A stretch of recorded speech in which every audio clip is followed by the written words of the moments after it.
baik itu jasa, dan manfaat. Maka perusahaan terbuka tidak bisa menjual sahamnya apabila belum dilakukan audit. Bahkan hasil auditan itu muncul opini, itu unqualified opinion, baru dia bisa menjual sahamnya. Oke, dalam kesempatan ini kita akan menyampaikan bersama mahasiswa saya tercinta, menyampaikan salah satu materi dari tahapan-tahapan audit, konsep materialitas resiko, fraud, kemudian pengejaran, kemudian juga mengenai pengujian substantif dan pengujian pengendalian. Oke, kita akan belajar mengenai audit. Insya Allah Anda menjadi auditor yang independen sebagai penyelamat bangsa dan negara. Terima kasih, sampai ketemu di materi selanjutnya. Assalamualaikum warahmatullahi wabarakatuh. Assalamualaikum warahmatullahi wabarakatuh. Halo teman-teman, perkenalkan saya Eka Putri Setiawati, mahasiswi aktif S1 Akuntansi, Fakultas Ekonomi, Universitas Islam Sultan Agung Semarang.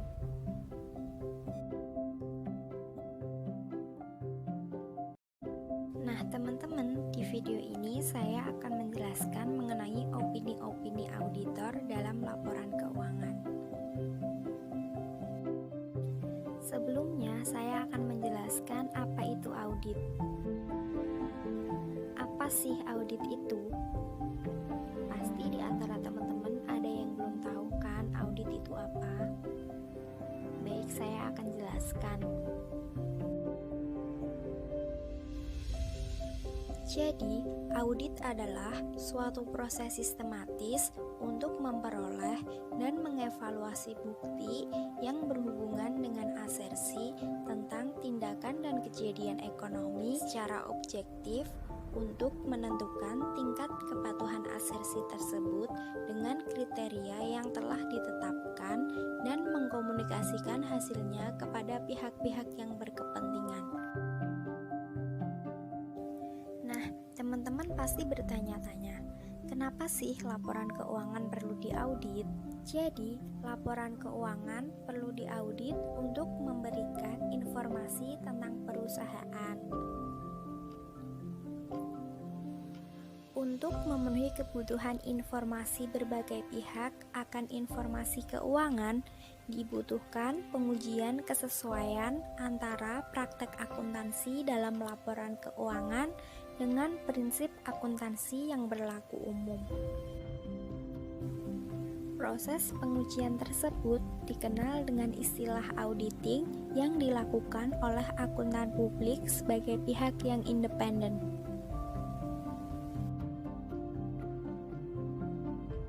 Nah, teman-teman, ada 5 jenis opini auditor dalam laporan keuangan.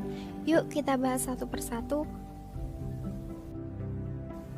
Nah, yang pertama ada opini wajar tanpa pengecualian atau unqualified opinion.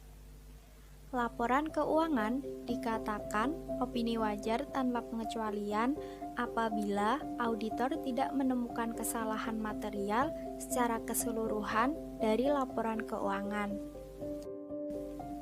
Dan laporan keuangan dibuat sesuai dengan prinsip akuntansi yang berlaku.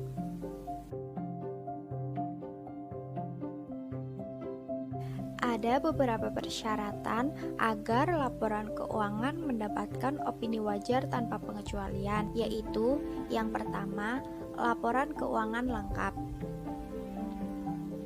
Yang kedua, bukti audit yang dibutuhkan sesuai dan lengkap. Yang ketiga standar umum telah diikuti sepenuhnya dalam perikatan kerja. Yang keempat, laporan keuangan disajikan sesuai dengan prinsip akuntansi yang berlaku dan konsisten. Yang kelima, tidak terdapat ketidakpastian yang cukup berarti mengenai perkembangan di masa depan atau going concern.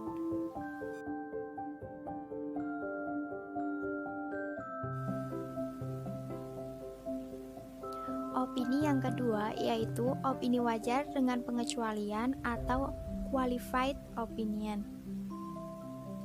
Opini ini diberikan jika auditor yakin akan laporan keuangan telah disajikan secara wajar. Tetapi karena ada pembatasan ruang lingkup atau tidak ditaatinya standar akuntansi yang berlaku umum, maka terdapat pengecualian terhadap ruang lingkup dan pendapatan atau hanya pendapatan.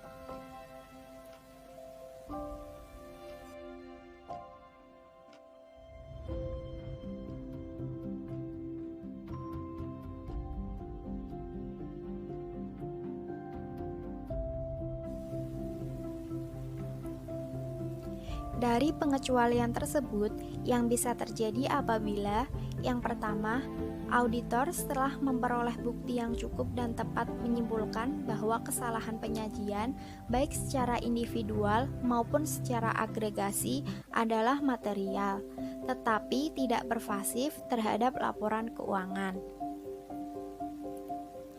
Yang kedua yaitu auditor tidak memperoleh bukti yang cukup dan tepat yang mendasari opini, tetapi auditor menyimpulkan bahwa pengaruh kesalahan penyajian yang tidak terdeteksi yang mungkin timbul terhadap laporan keuangan jika ada dapat menjadi material, tetapi tidak pervasif.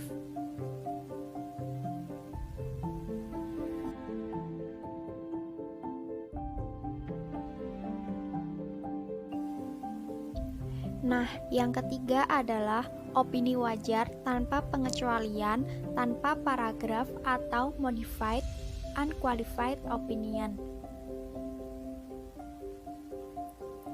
Jenis opini yang satu ini diberikan oleh auditor atas dasar keadaan tertentu yang tidak memiliki dampak secara langsung terhadap pendapat wajar. Perbedaan pada opini ini terletak pada paragraf penjelas yang diberikan oleh auditor terkait dengan keadaan tertentu yang telah dinyatakan sebelumnya.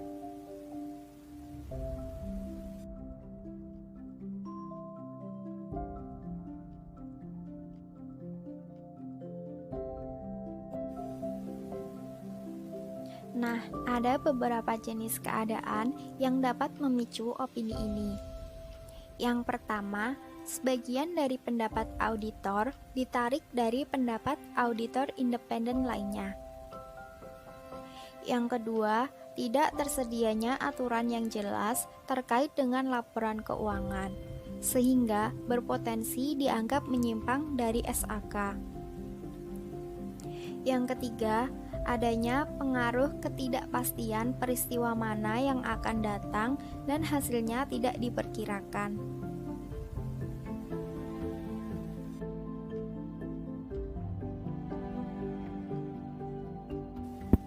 Opini yang keempat yaitu opini tidak wajar atau adverse opinion.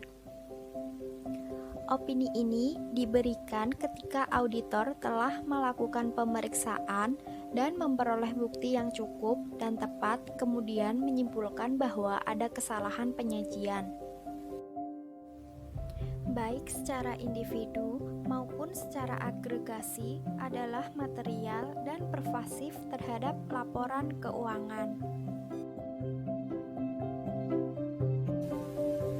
Nah, opini yang terakhir yaitu opini tidak menyatakan pendapat atau disclaimer of opinion. Opini ini diberikan oleh auditor ketika auditor tidak memperoleh bukti yang cukup dan tepat untuk mendasari opini. Dan auditor tidak menyimpulkan bahwa pengaruh kesalahan penyajian material yang tidak terdeteksi yang mungkin timbul terhadap laporan keuangan.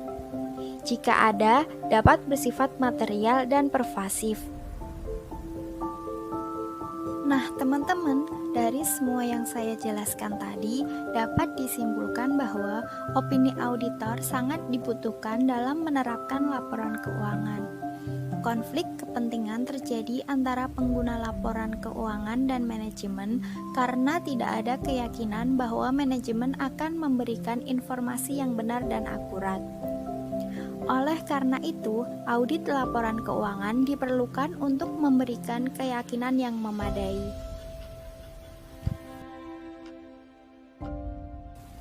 Oke teman-teman, sekian penjelasan dari saya mengenai opini auditor. Semoga bermanfaat. Wassalamualaikum warahmatullahi wabarakatuh.